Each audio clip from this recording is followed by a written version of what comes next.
Welcome to This Explainer. Today, we are breaking down a story that absolutely rocked the travel world, the sudden, shocking shutdown of the ultimate budget carrier, Spirit Airlines.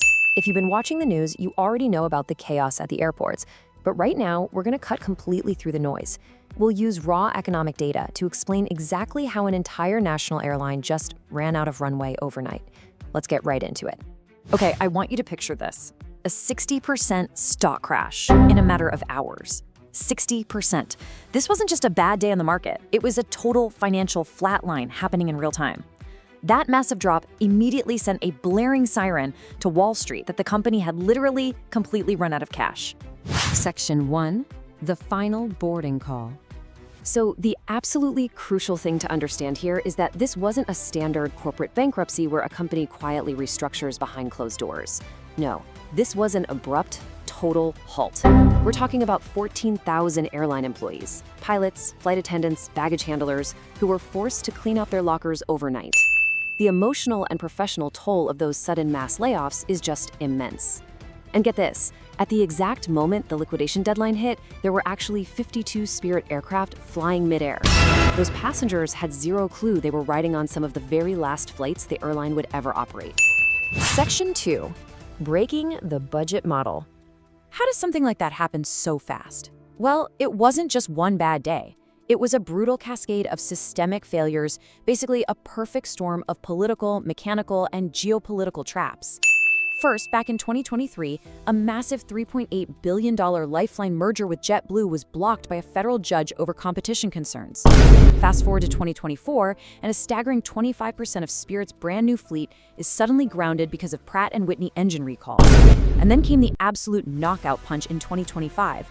Jet fuel prices essentially doubled following the conflict in Iran. And that fuel spike exposes the core, fatal vulnerability of the ultra-low-cost business model. These airlines survive on razor-thin profit margins, right? The whole strategy relies on cramming incredibly high volumes of passengers onto flights at bare minimum ticket prices. But here's the catch. A budget airline just cannot survive when jet fuel prices surge by 70%.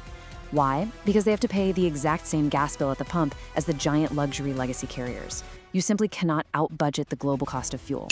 It really boiled down to a terrifying existential math problem. The airline had roughly $250 million left in its cash reserves.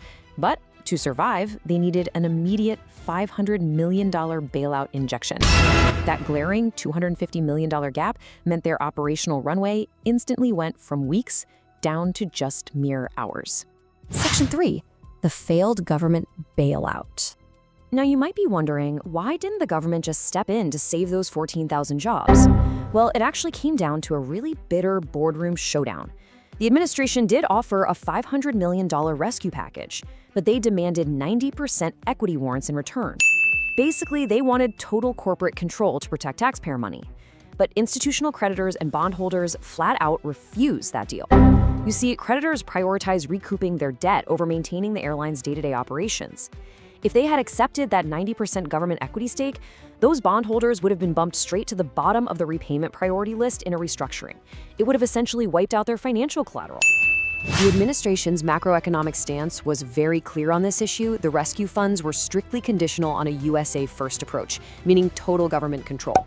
Because the creditors fundamentally opposed being pushed to the back of the line to get their money back, the bailout negotiations completely collapsed. And without that cash injection, liquidation became the only option.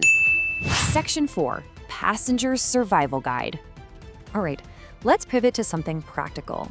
If you are sitting there holding a worthless yellow boarding pass right now, grab your phone and take a screenshot, because these are the exact survival steps senior travel industry analysts recommend. First, do not cancel your ticket proactively. Let the shutdown officially void it. Second, contact your bank immediately and file a federal chargeback for unrendered services.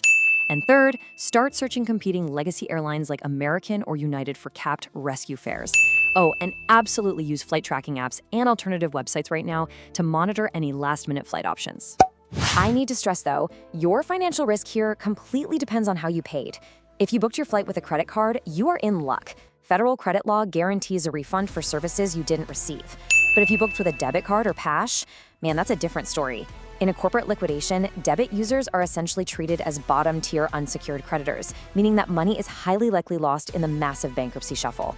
Your absolute best and really only move is to immediately file a dispute directly with your bank, though you won't have those same strong federal safety nets. And here is a tough pill to swallow.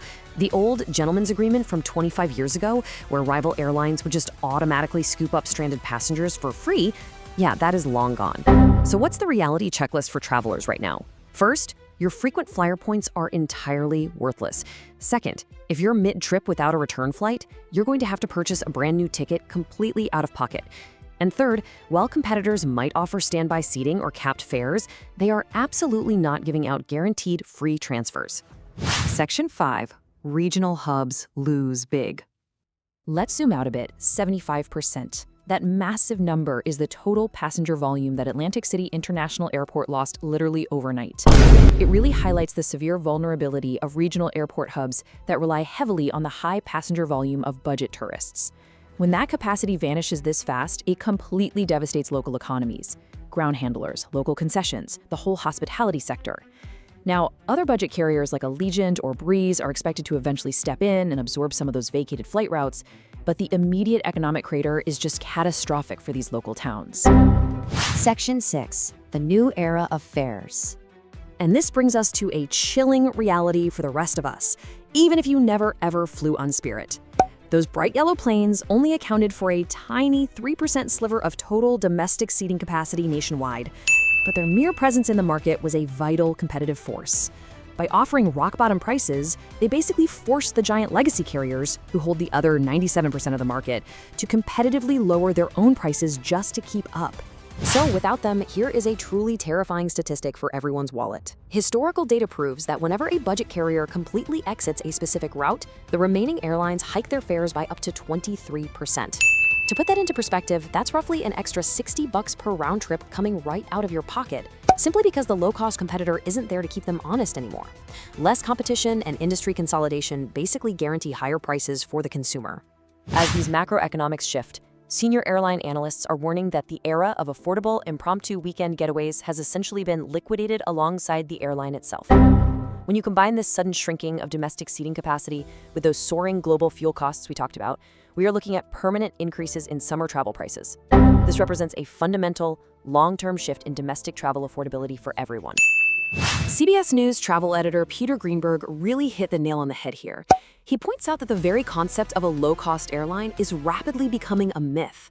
Their labor costs are high, their equipment maintenance is high, and as we've seen, no amount of extreme budget cutting can escape the systemic, existential threat of global fuel volatility. They have to pay the exact same rates for fuel as everybody else. So I want to leave you with this final thought to ponder the next time you go to book a flight. If the core business model of budget travel is fundamentally incompatible with modern fuel price spikes and aggressive industry consolidation, can the ultra-low-cost travel model ever truly exist again? Or is the era of cheap flights just gone forever? I highly encourage you to keep exploring the raw economics behind the aviation industry. Thank you so much for joining me for this explainer, and remember to always keep asking the big questions.